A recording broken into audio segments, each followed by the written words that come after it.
familia yenye watoto wanne. Kati ya hao watoto wanne, mkubwa ana miaka 9 lakini hajaanza kuongea, ni bubu. Sio kwamba hana uwezo wa kuongea, ametazama televisheni na simu, hata uwezo wa kuongea haupo. Mnaona hata ninyi mnavyoniangalia, ni vile mmezoea kuangalia TV, na TV hamwezi kujibizana nayo. Yaani hata mkiona mtu anayeongea mnadhani ni TV. Mungekuwa mnajua ni mtu, mungesema amina. Wewe kuna watu wakinizumu wanahisi ni ka televisheni kako hapa mbele, na ka televisheni hawezi kumsalimia mtu wa kwenye televisheni. Kwenye televisheni hatusalimii, kwenye televisheni hatujibizani.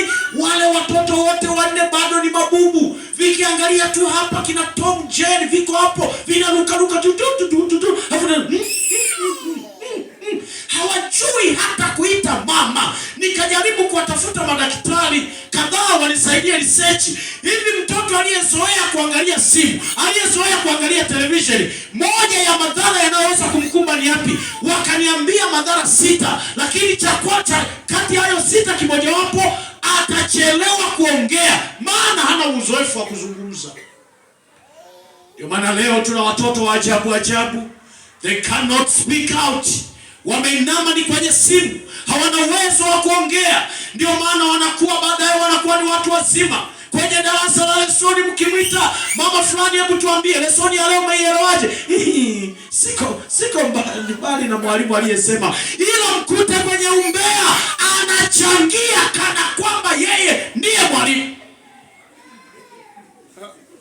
Yaani hivi nilivyosimama hapa, ashajua tai ya Pastor Ben ilikuwa na rangi gani hadi kaua. Ila lesoni yake hajui hata kichwa cha somo.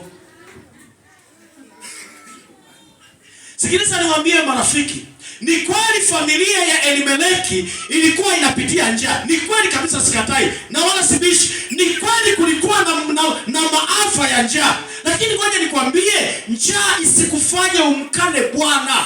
Uaminifu haupimwi wakati wa amani. Uaminifu hupimwa wakati wa changamoto.